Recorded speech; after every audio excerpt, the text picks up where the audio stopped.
แห้งช่ำได้ดินี่ ดีใจ แห้งจนบ่จักคุมว่า ว่าสิให้นะแห้งดีใจเพิ่นไปตัดน้อยบ่เลยบ่กันน้องเพิ่นก็เนาะเอาบ่คิดว่ามาสิไล่ไปสิเด้ดีใจพี่น้องเอ้ย ขมุกขมุมแล้วก็ได้เนาะ แม่น รู้สึกว่าโอ้ ว่าจังหมอกันว่าจิตดีใจ น้ำตาแห่งความดีใจ ว่าดีใจ ว่าแล้ว ปัดมือขึ้นเทือนแล้วจะกี่ดีใจทำได้ ผู้หญิงตัวคนเดียว แม่น เนาะ แต่ก็บาปน้องเพิ่นอยู่ มันเท่านี้แหละ สู่ชนเพื่อหานี่แหละ อบอุ่นอยู่บ่ผู้ใหญ่เพิ่นช่วยแบบนี้ ดีใจเนาะอืม สู้ๆแน่น้องเอ้ยเฮ็ดได้ครับคนหนึงคนเดียวก็อดเอาเนาะเฮ็ดได้ครับคือไอ้น้องก็แม่นอยู่เพิ่นก็ครอบครัวเพิ่นน้องเองเนี่ยต้องแข็งเก่งไว้ ต้องแข็งต้องสู้แหล้วแบบ ไปทางอื่นทางไกลก็คือว่าแล้วตัดออกตัดน้อยกันเนาะเอาก็เบิ่งกันแหล้วไปต้องไปน้ำพุหลวงปู่ใหญ่แบบคนบ้านเฮาเองนี่แหละเอาดีใจแล้วน้องเอ้ยเนาะมื้อนี้สู้ๆเนาะ แม่ สู้ มีแต่ว่าเฮาและอัดหยังไว้แหละแต่ว่าเฮามือพุ่นแหละจะได้ขึ้นมานอนก็ได้มีแต่บ่าวสิกลับได้บัดนี้เด้อนั่งโดนบ่าวอยากให้นำได้บัดนี้ให้บ่าวให้น้ำบ่นี่ เนาะบ่าวสิให้น้ำเด้อ ให้ดีใจน้ำน้องให้ ฮะ เด้ ให้เด้อค่ะ ให้ดีใจน้ำน้อง เห็นเราให้อยากให้น้ำตาจะมองกันได้นี่น่ะ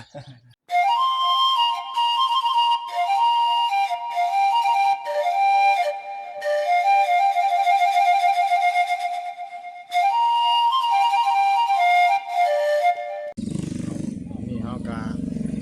มาฮอดเดินทางน้องลำคาญไปแล้วพี่น้องเอ้ยเนาะทางระยะที่ว่าเพิ่นไปตัดอ้อยนี่ไกลพอสมควรพี่น้องเลยไกลมาฮอดมาถึงแล้วพี่น้องเอ้ยเนาะสบายดีเด้อพ่อแม่พี่น้อง FC เบิดทุกท่านเบิดสุขุสุขคนเนาะว่าสิอยู่ในประเทศและก็ต่างประเทศ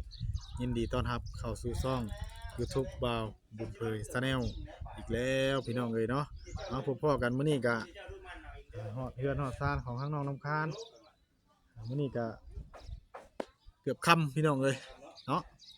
พอดีว่ามื้อนี้น่ะไปตามตัวเพิ่นตามตัวน้องเพิ่นพี่น้องเนาะเพราะว่าน้องเพิ่นน่ะไปตัดอ้อยเนาะเราก็เลยพากันไปเอาตัวน้องเพิ่นมาเฮือนเพราะว่าทางบ่าวแสนเพิ่นสิมอบเครื่องให้พี่น้องเนาะก็เลยรับน้องเพิ่นมาเลยตอนนี้ทางทีมงานเฮากำลังสิปูสาดเนาะปูสาดน้ำมันนั่นแหละให้น้องเพิ่นไปสาพี่น้องเลยขึ้นเบิ่งขึ้นชมน้ำกันเนาะไปพี่น้องอึ๊บโอ้โหตัวผูกเครื่องทางบัตรเสียมันซื้อมาให้มื้อนี้โอ้อย่างขักเลยเนาะ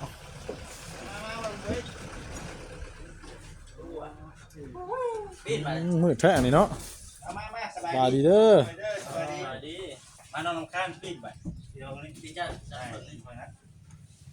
วิ่งถึงข้างเดียวเด้อปึ๊บบัดนะ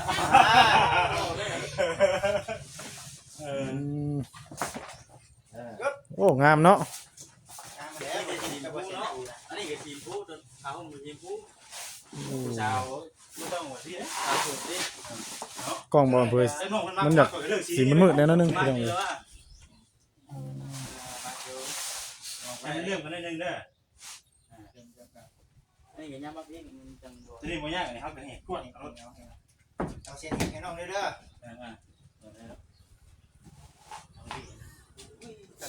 งามงามเนาะ โอ้เรื่องกันเลย หัวมันพ่ออยู่ดอก พี่ได้เดี๋ยวฝ่ายก็ได้ฝ่ายก็ได้มันต้องในป่าเลยฝ่ายต้องในป่าเดี๋ยวตัวไปมีห้างเลยบ่เป็นยังเขายังป่าขึ้นมาเนาะที่เก่าเลยสิ แล้วมาให้เขาเลี่ยมกันเลี่ยมนี่ ทำอะไรวิธีก่อนเองป่า ป่าตัวนึงเสียสละแผ่นนึง อีกขางนี่วันนี้โอ้ขาเทียนนี่ งามเนาะทำปูฉาดมานี่แหละคนมาใกล้สิฮอดมือขึ้นเพื่อนอะไรคนว่า โอ้ปูไว้แล้ว เห็นว่าเนาะปูรถน้องก็อยากคักแท้อยากนอนเลยเหรอนั่นแหละนั่นแหละมานอนเลยเห็นคักเลย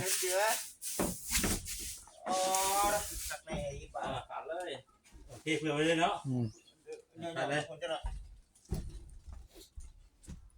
มาได้เลยบ่ แล้วเลยอ่ะ โอ้ผมแท้ หวังไว้บ่ กู จิ มีเทเนาะ เลยดิ จ้าเอ็ดขึ้นมีเทก็จะได้จ้า ได้มาปะเฮาปิ้นมาเลยเนาะ ปิ้นโตบัดนี้ปึ๊บเดี๋ยวเฮาจังแหกแค่นี้ก็ได้บัดเนาะ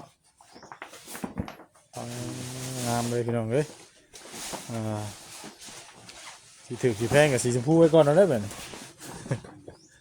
เอาว่าผู้ดีพ่อเลย พอ โอ้เนาะคือจะได้ข้างนอกเนาะ ข้างนอกกับสิปูคือกันบ่บ่ปูเธอชนอีกวันนี้กับพ่อมันเดี๋ยวฟ้าไว้ฟ้าไว้บ่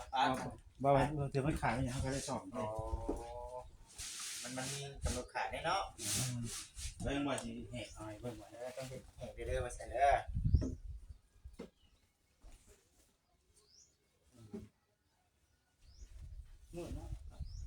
มืดบ่ไว้อยู่ว่าใส่ปูตาก็ จะต้องลงครับลง ครับลงโอ้ครับเลย โอ้ ไปซะแล้ว มันก็เห็นเลยเนาะ ครับลงก่อนบันนึงครับเลย เอาเข่าเบิ่งก่อน ยังบ่ทันวิทย์เลยนี่ เอามาเดี๋ยวเหยียบไปอยู่เนาะ ยังบ่ทันเลื่อมใช่มั้ย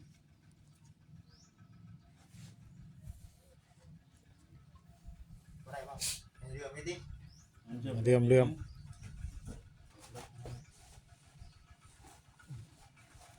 มันหนักงามเกินนะ เกิน โอ้ขัดไม่อ่อน เอ๊ะ คุณนี่ เนาะ ขับว่าขับเอาเนาะ ไอ้พับเข้าในซะแล้ว ขับดีเนาะ เป็นหยังดูเอาไปก็รี งาม ไล่หินเนาะ ได้หินอ่อน เหยียบได้อยู่แล้วอันนี้เนาะเห็นว่ามันงามเนาะ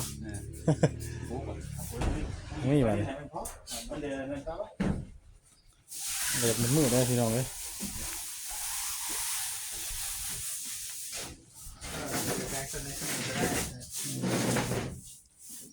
แต่ต้องอยู่ข้างนี้พอจิเลยมันมืดบ่ข้างใน ไม่บ้า ถ้าจะคนมาดูไม่ต้องกระด้างก็ได้นะ ฮะ ตั้ง พอแล้วเอาไปยึด เขาต้องออกนอกเนาะเดี๋ยวเนาะ เขาได้ เลย อุ้ยขับคดีนี่น้องการเลย เหลืออีก ก็ได้ก็เห็น เสียงปลาย ปูข้างนอกก็ได้ไม่ปูข้างนอกอีก ผ่านว่าได้ยุคปีนึงเรามันจุดน้ำได้ มีถึงยังไง เราคนฆ่ากับวิ่งไปตัวของนะ ดีใจป่ะดีใจเนาะ มันจุดน้ำได้ยุคโอ้ยผมมียัง ก็ดึงไปเลยบ่นี่ต้องได้ช่วงบ่นี่ ไปแล้ว ดึงดึงเนี่ยมันจะยากนี่โอ้เจ้านี่เจ้านี่เนาะ ชอบได้มาจิ้นเลย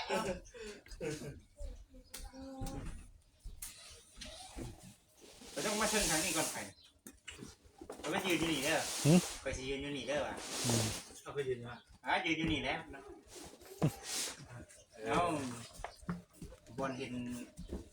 มันงามเด้อยู่นี่เด้ ไม่ได้เชิงประตูวะ เชิงประตูงาม ครับดี ในฉันเลยนะ ได้อยู่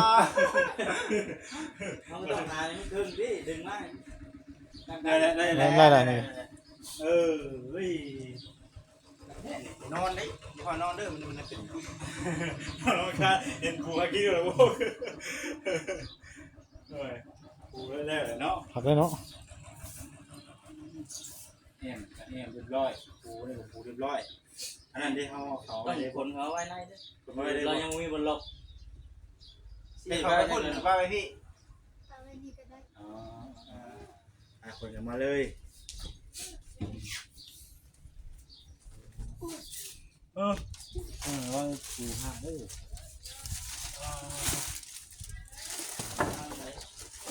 เสือกับสีชมพูอ่องต้องเนาะดี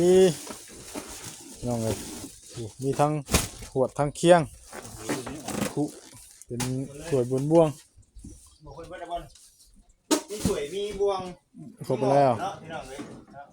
ครบแล้วครบ พอดีห้องนึงเลยแหละ ความราคาก้างกับก้างเอาห้องนี่ อืม ก้างไปนี่ นี่ ประมาณก้างเอายาวขึ้นเลยก็ได้3 เมตรเด้ โอ้โธ่ ได้ถึงนอนไว้ก็ได้บ้านก็ได้ เอาประมาณนี้แหละพี่น้องเอ้ยเนาะจะละลายบ่เคย น้องเป็นคนเข้ามา งั้นเจ้าเบิ่งได้สีกล้องไว้ก็สีกล้องเจ้าคือกันเนาะ ว่าว่าน่ะ ข่อยคือมืดมาดิมีแต่เก็บคำไม่ได้ของข่อยได้ คือกันแน่ มาคุยกันก่อนซะหน่อย โอ้ คือกัน คุยกัน เวลาเท่าไหร่เลยยังเนาะ คือแจ้งเนี่ยบัดนี้บ่จิต จับก่อนนึง โอ้จับกันนั่นเนาะ โอ้ น้องไปยังดีใจให้เนาะให้แล้วบ่ล่ะ ว่า โอ้ยเนาะ ว่าให้ตัวเองเนาะอิ่มบ่กล้ามาเด้ให้ลูกสาวเจ้าให้พี่น้อง กูแล้วเลยคืองามบัดเนาะ พักเนาะวันนี้เนาะ โดย บัดขวด ดีใจป่ะ โอ้ชุดเลยแล้วว่ะ งามและงาม บ่เคยได้แบบนี้กัน เคยได้แบบนี้เนาะ เกือบครึ่งละได้เด้ธรรมดาตัวนี้ก็ได้เนาะ ตัวสั่นแล้ว เฉพาะชาติพี่น้องเอ้ยเนาะ ว่าเขาชี้แจ้งจังข่อย แต่ แจ้ง มี แจ้ง ฟอยเนาะมีฟอย มีแล้ว เจ้าต้องดูมันมีแล้วพลอย โดย ดูมันกวดได้บาทนี่ได้เออ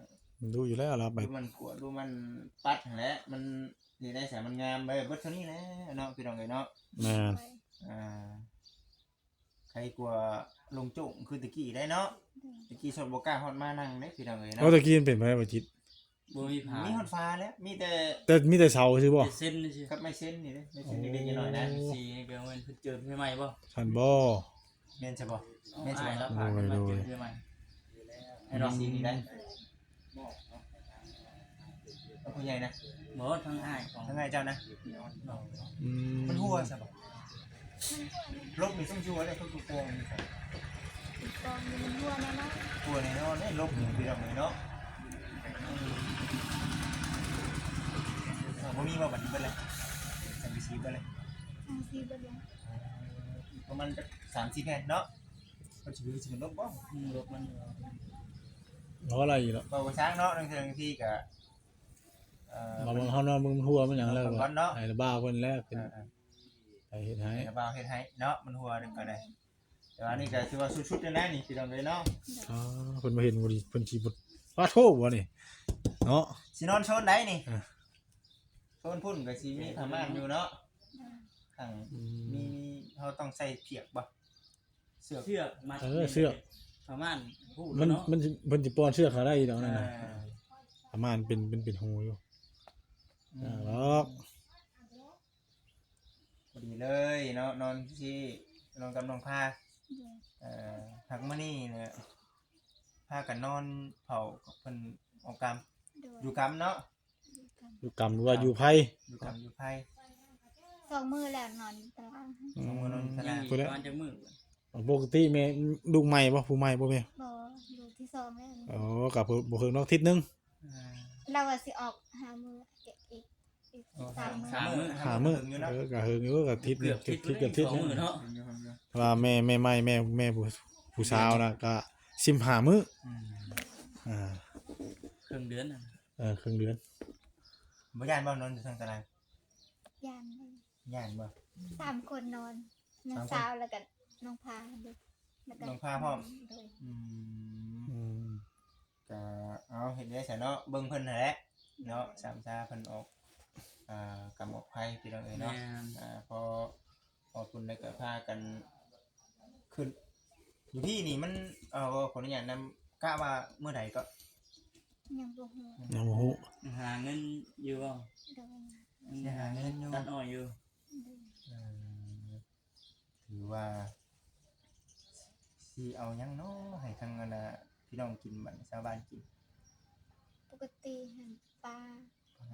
โดย เออ แต่บ่ฮู้แหละปกติน้องเห็นเขาไปซื้อปลาได้แบบจะขึ้นเฮือนนะไปซื้อปลา ตอนนี้ไปอย่างนี้บ่ โดยกันนี้ แบบบ่ได้แบบเป็นชิ้นเป็นเนื้อบ่บ่แม่นบ่ ชิ้นหมูก็ได้ ก็มี จะมีเนาะ ก็มี ก็แล้วแต่ผู้มีเนาะ โดย ผู้มีก็ตึกปูตึกปลาในห้องน้ำให้น้ำหน้าแน่เนาะ โดย ซานพี่น้องเอ้ยเนาะมาเบิ่งนํกัน โดย มื้อขึ้นเฮือนขึ้นซานน้องอยู่ก็หาคนแถวกงแถวใกล้นี่แหละพอเป็นพิธีเด้อ โดย แต่ว่าเฮาก็เบิ่งนี่แหละพี่น้องเอ้ยเนาะว่าสิเป็นจังไดแต่ว่ายังบ่ได้ระบุว่ามื้อใดเดือนใดเนาะ โดย อ่าอิงตามเนาะอิงตามเงินค้ำกำแก้วถ้ามีเงินค้ำกำแก้วซื้อเครื่องซื้อของหรือว่ามีชื่อในอยู่ในกินมาก็เฮาก็ขึ้นตามที่ว่ามื้อจมมื้องามเลยเนาะบ่หาว่าปีใหม่ก็ได้แม่นบ่นี่ ปีใหม่เพิ่นเลย ปีใหม่ เดือนวันยังเลยดูบอกมื้อนั้น ปกติน่ะ วัน อันนั้น กันหรือวันคันนี่แหละ มันต้องเป็นมันต้องมาเดือนชองเด้เขาเจ้าสิขึ้นเฮือนแล้วก็ผูกแขนเอาลูกเอาเมียคือว่า มันต้องอันนั้นเพิ่นผูกคอตะแขนขึ้นเฮือนใหม่หรือว่า ใหม่เนาะ เฮ็ดดองเฮ็ดหยังเฮ็ดหยังนะ ปีใหม่ ขึ้นเฮือนจังซ่านได้เพราะว่าเดือนนี้มันเป็นมันใกล้สิเบิดแล้วเด้นี่ก็ถึงปีใหม่พุ่นแหละก็เป็นตามเดือนลาวเฮาน่ะมันก็นั่นแหละ เออ ยังอีกประมาณ5 มื้อแล้วบ่จิตก็เป็นเดือนสองเดือนสองลาวเฮา บ่ได้สองลาวเนาะ เพิ่นก็เฮ็ดสามารถเฮ็ดอันผูกคอต่อแขนขึ้นเฮือนแล้วก็แต่งดองแต่งงานนี่นะ แต่ว่าเดือนหนึงเด้อเดี๋ยวนี้ เดือนหนึง เดือนหนึงกันบอกขออนุญาตนำเดือนหนึงในตำราเนาะเดือน12สากลแม่นเนาะ แม่น เอาคือสิประมาณนี้แหละจ้ะมีแต่ดีมุกดีใจนํ โดย เนาะพาเพิ่นมาแต่ปลาอุ้งปลาอ้อยผู้พี่น้องเอ้ยเนาะได้เงิน 60,000 อ่า เจ้า เจ้าคิดว่าจุบ่าวนี่สิไปฮอดอยู่บ่ บ่คิด บ่คิดเลย บ่เคยว่า ป่า สิ เนา เนาะ เนาะ อืม บุกป่าดีได้ตำแหน่งก็บ่ได้ระบุแบบว่า บ่ได้ว่าบุกว่าลงฮอดทางนู่นแหละลงพากันลงกลับหน้ากลับหลังอยู่แหละพี่น้องเอ้ย มีแต่เบิ่งไปเนาะบัดนี้เนาะ อืม เบิ่งตามสภาพไปคุมอยู่คุมกินก็เบิ่งนะมีหยังก็ฮอนยามหนึ่งก็หนึ่งฮอนยามเฮ็ดก็เฮ็ดแล้ว คือว่าซื้อมาให้ครบเลยเนาะทั้งเคียงทั้งหม้อหนึ่งหม้อแกงเนาะ โดย เป็นครกเป็นสาก โดย มีไปแล้ว ไปจัดไปเนาะมีแต่พุ่นแหละเด้อมื้อหน้ามื้อในครับแล้วเฮาบัดนี้เนาะ แม่นเขามาอัปเดตใหม่อีกเทื่อเด้อน้องเด้อ โดย ดีใจน้ำน้องที่ว่ามีผู้รักผู้ใหญ่เพิ่นอุปถัมภ์คำสู้เนาะสุดช่วยทั้งน้องเพิ่นพี่น้องเอ้ยเนาะเอ้าเว้าน้ำผู้ใหญ่เพิ่นดู ลอง มื้อ ดู นี้เอ้า ความรู้สึกของเจ้านั่นเป็นไดดีใจทำไรดีใจทำไร โดยขอบใจเด้อดีใจเด้อ ดีใจแห้งเนาะ เนาะใจแห้งบ่แห้งช่ำใดเดี๋ยวนี้ ดีใจ แห้งจนบ่จักคุมว่า ว่าสิให้นะแห้งดีใจเพิ่นไปตัดน้อยบ่ได้บอกกับน้องเพิ่นก็เนาะเอาบ่คิดว่ามาสิไล่ไปสิเด้ แม่น ดีใจพี่น้อง เรี เอ้ ย ย กขมุกคุมแล้วก็ได้เนาะ แม่น รู้สึกว่าโอ้ ว่าจังหมองกันว่าจิตดีใจ น้ำตาแห่งความดีใจ ดีใจ ว่าแล้ว ปัดมือขึ้นเฮือนแล้วจะกี่ดีใจทำได้ ผู้หญิงอยู่คนเดียว แม่น เนาะ แต่ก็บาปน้องเพิ่นอยู่ มันก็นี่แหละ สู่ชนเพื่อหานี่แหละ อบอุ่นอยู่บ่ผู้ใหญ่เพิ่นช่วยแบบนี้ ดีใจเนาะอืม สู้ๆแน่น้องเอ้ยเฮ็ดได้ครับคนหนึงคนเดียวก็อดเอาเนาะเฮ็ดได้ครับ คือไอ้น้องกับแมนยูเพิ่นกับครอบครัวเพิ่นน้องเองเนี่ยต้องแข็งเก่งไว้ ต้องแข่งต้องสู้แหล้วแบบ ไปทางอื่นทางไกลก็คือว่าแล้วตัดออกตัดน้อยกันเนาะเอาก็เบิ่งกันแหล้วไปต้องไปน้ำพุลำพูใหญ่แบบคนบ้านเฮาเองนี่แหละเอาดีใจแล้วน้องเอ้ยเนาะมื้อนี้สู้ๆเนาะ แม่น สู้ มีแต่ว่าเฮาและอัดหยังไว้นะแต่ว่าเฮามือพุ่นแหละจะได้ขึ้นมานอนก็ได้มีแต่บ่าวสิกลับได้บัดนี้เด้อนั่งโดนบ่าวอยากให้นำได้บัดนี้ให้บ่าวให้น้ำบ่นี่ เนาะบ่าวสิให้น้ำเด้อ ให้ดีใจน้ำน้อง ฮะ ให้ ให้เด้อค่ะ ให้ดีใจน้ำน้อง เห็นเราให้อยากให้น้ำตาจะมองกันเด้นี่น่ะเอามีแต่ว่าจะได้ขอตัวกลับแล้วบัดนี้เนาะ โอเค โอ้ เนาะ ยสบายดีเด้อน้องเด้อสู้ๆเนาะน้องเพิ่นก็มาแต่ปากอ้อยเมื่อยท่านอาบน้ำอาบในครับเนาะรับต้อนของขวัญชิ้นใหญ่รางวัลชิ้นใหญ่เลย ให้ซะน้องเด้อป้าอัดประตูไปขอบใจ นี่แหละพี่น้องเลยเนาะโอ้คัก ไปเด้อเนาะจะที่ประมาณนี้แหละพี่น้องเอ้ยเนาะคือว่า ไปพี่น้องเลย เก็บเครื่อง ครับก่อนเด้อบาดนี้ผิดพลาดประการใดกราบขอโทษขออภัยพี่น้องเบิดสุขุสุคน เนาะ เนี่ย นี่จ้ะ เด้อน้องเด้อ มอบให้น้องน้ำคานเพิ่นเรียบร้อยแล้วสำหรับ ไป เครื่องขึ้นเพื่อนใหม่เพิ่นอ่าเพื่อนชาญเราก็ไปพี่น้องเอ้ยค่ำทางบ้านเปื่อยก็เมื่อก็เพื่อสิออกไปให้ไปหน้าอีกเนาะ ไปได้อยู่ สบายดีเด้อสบายดีเนาะ